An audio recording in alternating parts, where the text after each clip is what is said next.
Welcome, Jenny. Thank you so much for being here today and sharing with all of us what it really takes to succeed in business. Thanks for having me. Yeah, I'd love for you to tell us a little bit about what you do. What is your online business? Yeah, so I help solo entrepreneurs, generally service providers, so life coaches, nutritionists, copywriters, web designers, build their solo online business. My clients generally are heart-centered entrepreneurs, so the work they do is a calling, or they feel called to do it, or it's their purpose or something that really lights them up, something they want to give to the world, and they want to get that out in a very authentic way and create a good business with a good income, but not working too hard. Definitely. So how many years have you been in this current business? JennyShih.com officially launched March 1st of 2011, so just over 3 years. That's awesome. And did you have other businesses before this, or was this your first go and it was instant success? So when I quit my job, my corporate job, to do my online business, I started out as a life coach. Mm-hmm. Actually, when I quit my job, I didn't even have a website. I didn't have any paying clients, nothing. And I got into the life coaching realm in a different, it was officially a different business name.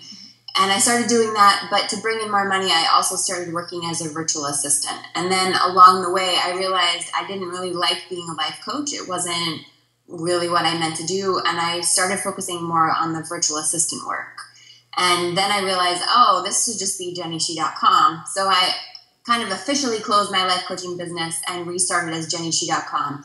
It was a big transition, so it wasn't like I stopped. It's not like quitting a job and moving to a new one, but I count that as my first business, but I took some of it with me to my JennyShih.com business. That's awesome. I think that's actually really helpful for new startup entrepreneurs to hear, because often people worry, am I in the right business? Am I doing it right? And it's I think you just shared, don't worry about it. Take action and you'll discover along the way. So that's absolutely. Awesome. I think, I was talking with somebody the other day who said, well, I want to know that if I take this step, that it's going to help me get where I want to go. And I said, I'm really sorry. I'm a planner. But that's just not how these online businesses work. You could just take this step that's right in front of you. I would never be here if I hadn't taken 27 different steps from when I quit my job to get to this point. Because I couldn't have quit my job and jumped to here. I had to do all the things in between to get here. So you're right. It is absolutely important that people know you can't. It's part of the game. I love it. That's awesome. Now, I'd love to know, were there specific skill sets that you learned either from your corporate job or even from the life coaching? What specific skills from the past have you carried with you to help your current business succeed? Oh, there's tons.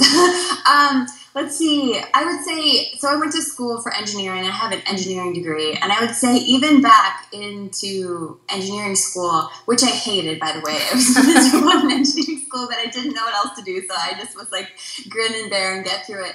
But even then, I learned how to learn really hard stuff. And so, engineering school is not easy. And I think even then I learned how to sort of twist my brain and learn new skills, which that in itself has made all the things that I've learned since then. I just sort of learned how to learn really hard things. But then in my corporate job, I worked as an engineer, and when I was working with an engineer, I worked with technicians. So I worked in a factory, a high-tech computer company factory. And I learned how to delegate really effectively. So I had people, I was an engineer and I worked during the day, but I had people that worked on the night shift. And so I would give them things to do for me to run big experiments and all that. And so I got really good at delegating because I didn't want them calling me at 2 a.m. with questions. I wanted to get really good at explaining, here's everything you need to do, and here are the problems you might run into. And so because of that, it's made it a lot easier for me to outsource various aspects of my business. So that I sort of took from corporate. And then also before, my corporate job, I also went into management. And so I learned how to manage a team of people and deal with problems and problem personalities and people with difficult days and give feedback to people who worked for me. And so I get to take all of that into my job too. And then since I quit then, I went to life coaching school, which even as a business coach, I coach myself all the time. I coach my clients. Yeah. It's not like, it's one of the best skills I ever got. And then, of course, there's business and marketing and social media and technology and how to do websites and HTML and video. The list there's a huge long list. So, I'm happy to go into any more of those, but there's, a suite of things that have happened from way back all the way through now. That's awesome. And I think that right there is just so important for people to recognize that, what you've got is already so much, and, to utilize what you already have. I want to ask you about your delegation skills. So now you have, people that work for you or help you. Is that accurate? I do. Yeah, not employees, but I have a lot of contractors that I get help from. Awesome. So before you got to that point, how did your delegation tools serve you? Did you sort of delegate yourself? Say, I am almost 5 people, and I'm going to organize and delegate in a certain way. Did you sort of play that role? I didn't really. Mostly just because I'm sort of just a very organized and systematic person, so I just knew what had to get done. Awesome. But I always took the steps with future delegation in mind. So one of the first things I teach my clients to do is when they're looking to hire a virtual assistant, I say the first thing I want you to do is I want you to outsource posting your blog and formatting and sending your newsletter. And you may think that's really simple, and it might only take you an hour, but it's a very safe place to start delegating, because most people, honestly, are horrible delegators. Entrepreneurs are the worst delegators. They pick this up, do this for me, and then throw it off. Go do it and take care of it, and that's not how you delegate. Yeah. So when I was, just getting started building my business, I always had the end in mind for delegation and got really systematic about what I wanted to do. So when I took an assistant on, it was very easy for me to pass off one thing at a time to each person because it was already categorized and systematized. That's awesome. So I want to know, did you start in your local community, or did you go straight to the online world? So when I started my life coaching business, my focus, I had a website and I did blog and I sent newsletters, but I also spent a lot of time in my local community. I went to in-person networking events every week for a year. I hated them. Yeah. Hated them, but I did it anyway. I posted flyers. I did workshops. I did all the stuff I teach my clients to do. I did not enjoy any of it, but I didn't want to go back to my job, and so I was willing to do anything. And then when I got more into being a virtual assistant for clients just to bring in more money and started getting more comfortable in the online world, I realized that I could take a lot of those same ideas, so the same networking ideas, but do them online. And that's when I fell in love. I was just, this is amazing. I can network by being on Facebook in my pajamas with a nice cup of coffee, no makeup on, do my own thing, as opposed to talking to people who don't want to hear anything about life coaching. And so I could be much more targeted as opposed to going to these very general networking events. I could go to places where people who are interested in what I had to say were hanging out. And that's when I really fell in love with what the online business world does for all of us who have these very unique businesses that are hard to market locally. Now, I'm not saying not to market locally, but for me, that was when I got really excited, and all of a sudden networking was a fun thing as opposed to something I dreaded doing. Totally. That's awesome. And then I'd love to know what you believe. Do you believe that you need to start local and then get online, or do you believe that you can be successful just going straight into the online, straight into the networking online? I believe you can go either way. I think you can build a successful business locally. I believe you can build a successful business online. I believe you can do it 50-50. The thing that's really required is a willingness to be persistent and keep going. So for a lot of people, when they go to an in-person networking event, they get feedback that somebody actually heard what they said because the person's standing right in front of them. Exactly. When you go online, you can put yourself out there and you get no feedback. And I know some people will then want to crawl into a hole and never come out.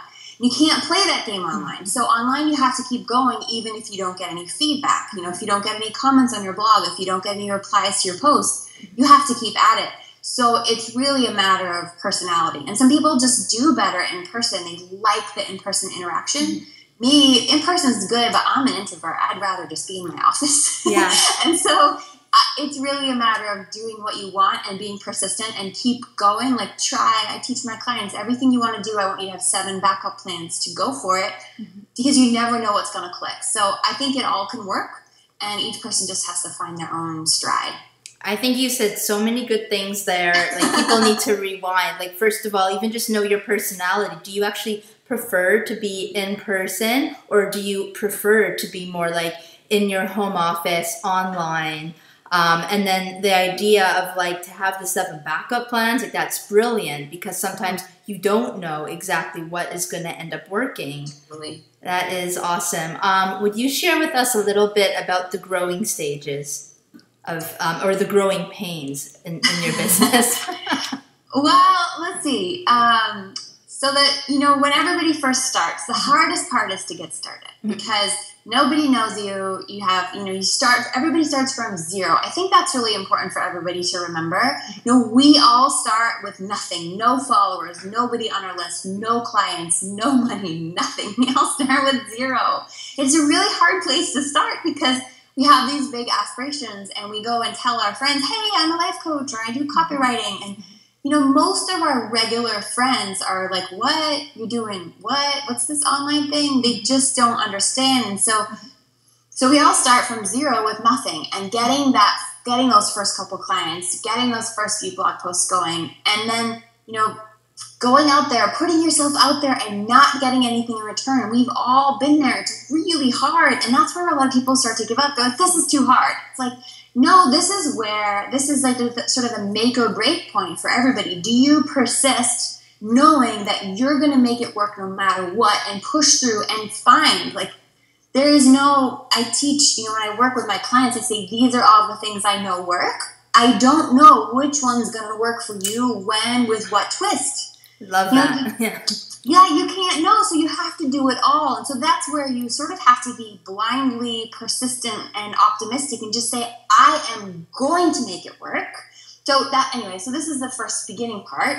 You just got to keep going, even when it doesn't look like you're getting the feedback. And that can be really hard. And I think this is why a lot of people don't make it online, because it's not easy. It's not easy to get started.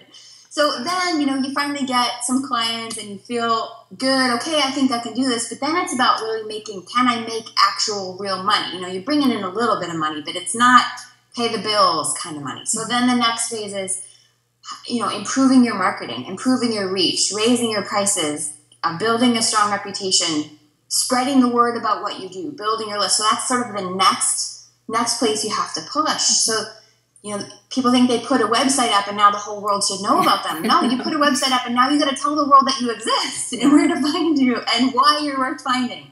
So that's sort of the next phase. And then, the phase after that is, okay, now you're sort of getting marketing going and you're getting more clients coming in, how to build your list. And it's really about doing all of that at a higher game, so that you can make good, consistent money, good money, to pay your bills, to take a vacation, to sort of go there. And then, depends on how far you want to go from there. But Exactly. No, that's awesome. So then I want to sort of go into that a little bit. So if you remember, what was it like to get that first client? And then even beyond that, it's like, so you can get one client, but who says they're going to resign for a long time? And it's like, what did it take, first of all, for that first client? And second of all, to reach that place where there was some kind of stability or just a consistent flow? Yeah, so it's a long haul. Like it wasn't overnight. And so for me, some of the client getting experiences were in my life coaching business, because the two, I transitioned from one into the other. One closed and the other one opened, but I was doing virtual assistant work across that. So I will talk about my whole experience. Mm-hmm. My first set of clients, so when I was in life coaching school, they said, go find 10 clients to coach for free. Mm-hmm. And I had 10 people show up. Lickety split. Like, I got my 10 free clients super fast. It was fantastic. I was over the moon excited. Had a really strong professional network. I had taken some leadership courses sponsored by my company, but outside my company. So I had all these women I knew, a lot of them in California. I live in Oregon, but they were in the Bay Area. And I got a bunch of clients, women who were generally dissatisfied with their job, and that was who I wanted to coach. Mm-hmm. So I got a bunch of free clients, and some of them turned on as paying clients. And then I posted flyers around town and did some things. And I remember getting one client over the internet. It was sort of like, how did that happen? That was sort of a miracle that a client found me. And then somebody else found me from a flyer that I put in town. And so those were great. And at the same time, I was building my virtual assistant client base. That was that quickly became the base of my business. And that was really word of mouth. I worked for one woman. Actually, she's like, I think I need to hire a VA. And I said, I'll be your VA. She goes, I'd love for you to be my VA. So I got her, and then just word of mouth, ripple effect clients. And that's when I caught on. Oh, wow, this is way more fun. And when you start to get word of mouth referrals for the work that you do, that's a good sign that you're kind of in your genius zone. And so that's when the light bulb started to go off for me. And I was still working with a handful of life coaching clients, but I let them go. Mm-hmm. And then I transitioned into the online world and I started out as how to make your ideas actually happen. So giving people plans for whatever it is that they wanted to create. So the first couple of coaching clients I got for that new coaching style in my business was pretty exciting too. It's like, wow, people really want this. And that was exciting. And anyway, I forget what you asked. No, that's awesome. It's like you're sharing the journey, and that's exactly, and that's even sort of coincides with the next question, and it might be a bit repetitive, but I feel like often in the industry, people will talk about, I had a 5K day, a 10K day, but I feel new startup entrepreneurs are often like, how am I even going to clear $500 a month? Never mind, you know what I mean? 5K day, what's that? So what was that journey like for you? Like, do you remember that first online dollar, and do you feel it's sort of like a momentum building, or is it just all of a sudden one day you get a 5K day? No, it's not all of a sudden one day. That is a great myth. People think, yeah, I'm going to create this digital product and I'm going to make $1 million while I sleep. It's like, if you don't have a list, like, sorry, but that's just not going to happen. No, I don't have I remember getting my first paying clients, but I don't remember thinking like, oh my God, I just got my first paying client. I don't know why, but it doesn't really stand out. But it was really a slow build. It was like a little bit here, a little bit more here, a little bit more, a little bit more. I do remember when I had my first 10K month. Mm-hmm. And I was like, a 10K month. And now those are kind of the norm. And then I remember having like 25K months and that's when it gets really, now I remember those probably because they're more recent.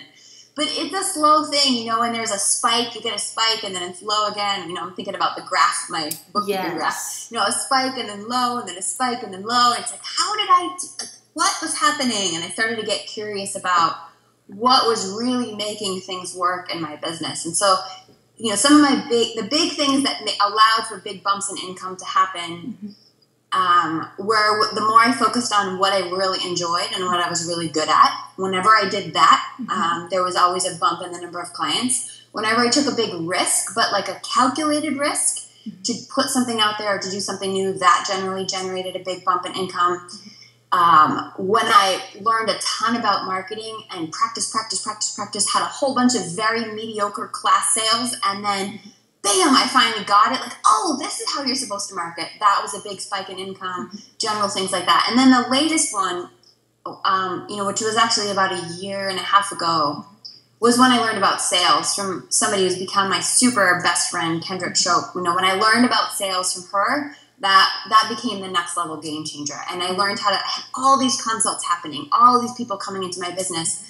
But I wasn't closing them as much as I felt like I could. I was like, I know I could help this person, but they didn't want to sign up. What am I doing wrong? And she showed me how to more effectively convey how much I could help them. And that became a huge bump in income, which really took everything else to the next level for me. Wow, that's awesome. You've shared a lot there, but I think hitting on the sales aspect is important because I don't think that things just sell themselves. Maybe 1% of the time. The truth is, it's like you do have to know and understand sales to some degree, or like have that conversation, whether it's in written copy or on the phone. Any little thoughts you want to share about sales, like one big takeaway that you'd want to give?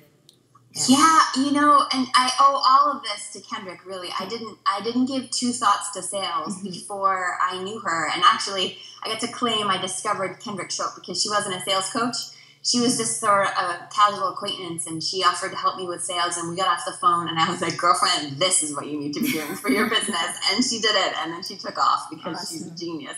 But the main thing that's so important for people to know about sales is I thought sales was pushy. And what I really learned from Kendrick is that when I am honest and authentic, when I can and can't help someone and tell them the truth, but doing it in a very particular way. Like, it's not just about when somebody says, how much do you charge? It's not just saying, well, it's $1,000. It's saying, you know, to work with me for this and get all these things that you described you wanted so that you can then get these things which you told me you wanted. With my support plus these 10 things, it's $1,000. So it's all about how you frame the conversation to answer people's questions. It's such a small, subtle difference, but I find it fascinating and fun, and it has changed my business. So when it comes to sales doesn't have to be pushy. It's really about learning to authentically and clearly articulate to your clients or prospects how and why you can help them make their life better. And of course, telling people no if they're not the right fit for you too. Yeah, so, yeah, that is awesome. Yeah, that's really helpful. So I want to ask you a little bit more nitty-gritty details, because we hear about all these things to do, from blogging to social networking to, you know, guest posts for others, and even networking events. So what specifically has helped your business grow? Is it all those things, or what like specific marketing and networking techniques actually have helped and worked for you? Great. So all of those things have helped. I'm going to sort of answer your question with, what do I tell my new clients to do? Because this is sort of the fundamental, foundational, basic place to start. So if somebody's new, or if they're just really looking to grow to the next level, how I tell my clients to spend their time with all of these activities. The first thing I do is I help them get really clear on their schedule. So how much time they have available to work, depending on, you know, are they working a part-time job, or are they a mom, or, you know, what else is going on in their life. Once they sort of know how much time is available, I tell every single one of my clients that your first job is to spend 30 minutes a day on social media being of service. And to just clarify what that means for your viewers, because I talk about this a lot on my blog, but in case they haven't heard, it's about going in there with a very targeted plan to be helpful, useful, give as much information as you can. It's not time to watch other people's videos, to read links, to socialize. The 30 minutes is going online and answering as many questions as possible for as many people, and when appropriate, sharing your blogs or your services or anybody else's blogs or services. What this does is it gets your name out in front of the people who are most interested in hiring you. So the key is to know where your people hang out, what Facebook groups, what LinkedIn groups, wherever else online they hang out. So first priority is 30 minutes a day, being of service to as many people as possible. And so that's sort of the metric. How many people did you help today? Not how long were you doing it, but how many people did you help? So that's number one. And number two is blogging every week and sending out your newsletter every week. So those are sort of non-negotiables. Those are the two, you have to at least do these things. That's awesome. And then after that, you know, I talk to them about how many clients do you want, how much time would that be? And so then would say, okay, let's say you want to work with 5 clients a week. If you don't have 5 clients this week, then those times when you would otherwise be working with clients, I want you to spend on what I call client getting activities. So that's extra self-promotion, that's extra time on social media, that's pitching and writing guest posts, it's hosting or planning free calls, it's doing free mini sessions, anything that's going to get the word out about what you do and bring people to you. So just to sort of sum up, 30 minutes a day on social media, your blog and newsletter is a must, and then the time you would otherwise spend with clients, it should be spent on client getting activities. And if you do that, it will catch. I can't tell you when or how or exactly what, but if you do that, you're going to have, see, I'm an engineer, you're going to have all this data. And then you can analyze your data. Oh, wow, it's really helpful when I'm in this group. These people are just a bunch of whiners and they don't want help, so I'm not going to go there. Awesome. You know, this post was great for this post was great for building my list, but this website totally didn't help me at all. And so then you can do more of what works, but you got to do it consistently. Yeah, what you just shared is so good, but something that I have not heard people say before is the part of like, take some time to actually like sort of analyze or assess it, like get your data, what groups are appreciating you and which groups, like you said, are whiners. And That is so awesome. Yeah, Yes. that is so good. Yeah. So what does like a typical day, if you have a typical day, what does a typical day look like for you in your business? So my days used to be a bit more typical. You know, in the last couple of years, I don't know, I start work around 10-ish, a little later on Mondays and Fridays, and I'm done by 4 or 5. And it would be, you know, I do what I preach, 30 minutes a day on social media, planning list building activities, serving my clients, planning my next thing. So every day sort of have a different purpose. Usually coaching is on Wednesdays and Thursdays, and Friday was my mastermind day. But in this year, I've cut back a lot on my one-on-one clients and launched my Make It Work program, and I'm doing a couple other things. And right now I'm dealing with some pretty time-consuming health challenges, which leave me with pretty limited work energy. Mm-hmm. So right now I'm working about 15 or 20 hours a week, and my days usually start around 11 and they end between 4 and 5, but I don't work on much on Mondays or Tuesdays or Fridays.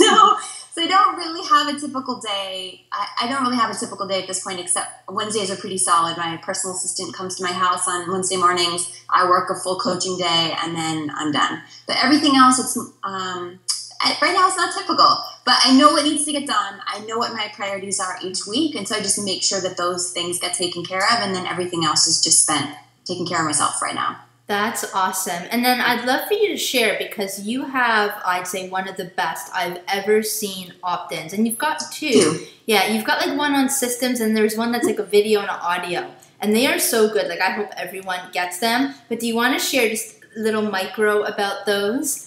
Just because I feel like you really know how to like get things organized, get things done, systematized. Yeah. Sure. So I have a bunch of free resources on my I have a bunch of free resources on my site. So just my general opt-in is the Ideal Flight Kit and the System Flight Kit, which help people make their ideas actually happen. It's my original JennyShih.com opt-in offer back from when I was a Make Your Ideas Happen coach.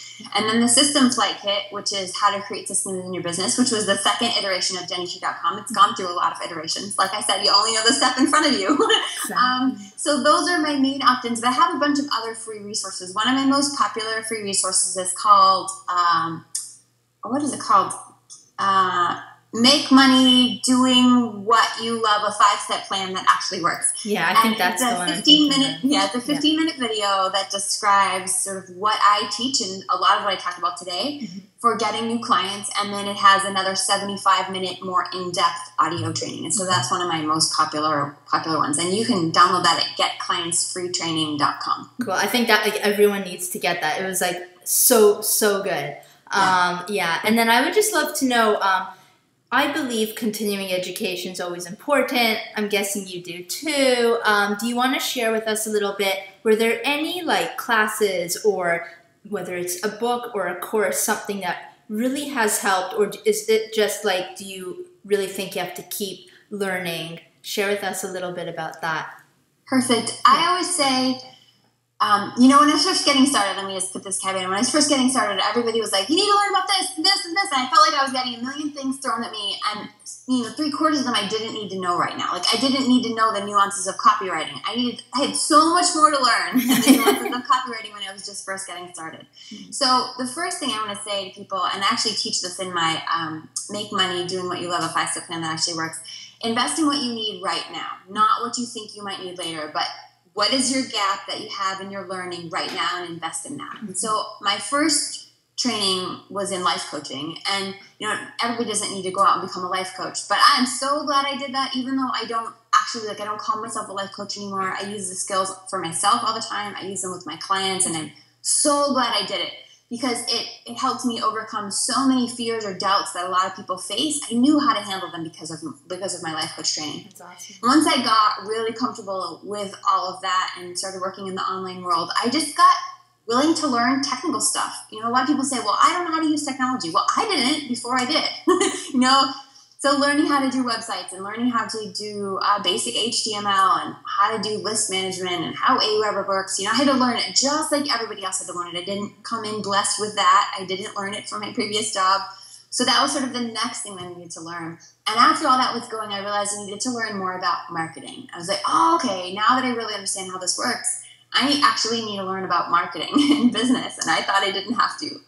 And then, taking a marketing and business training was huge for my business. And I couldn't have, I would not be here today if I hadn't done that.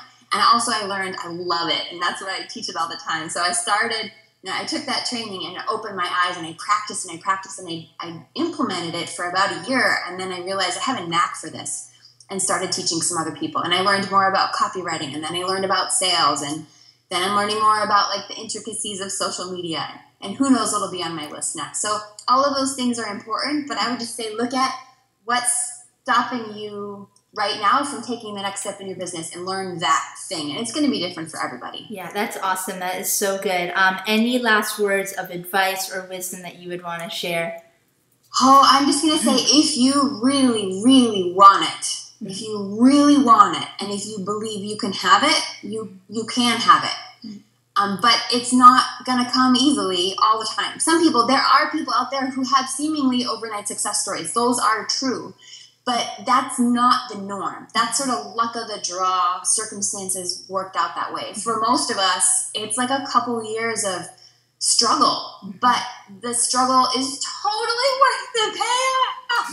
Like, seriously, it's totally worth the payoff. I might have a lot of health challenges right now, and I might not be able to work, and my brain might not be on firing on all cylinders all day. But because I put in all the effort to get to this point, I can cut back on my business, and I can still be okay and still pay my bills, and I can be flexible in my hours and my vacations and how I spend my time, and that is worth all the struggle to get here. It's worth every single bit of it. And so anybody who wants it, if you want it bad, keep going. Like, don't whine. No, this is so hard. I don't have patience for that. It is hard. I'm sorry, it's hard, but keep going because it's totally worth it. I love it. That is so awesome. That would be my piece of advice. that is so important. So good. And then if you can just tell us again where we can find you, where we can get more of you and learn more. Shih.com, which is JENNYSHIH.com, and download the free training we talked about earlier. That's getclientsfreetraining.com. It's a 100% free training. Give you some of my best stuff. Several thousand people have viewed it so far, and I hope it will help you as well. Awesome. Thank you so much, Jenny. You have been so helpful and so generous in sharing your best tips. So thank you so much, and I'll talk with you soon. Bye. Thank you. You're welcome. Bye.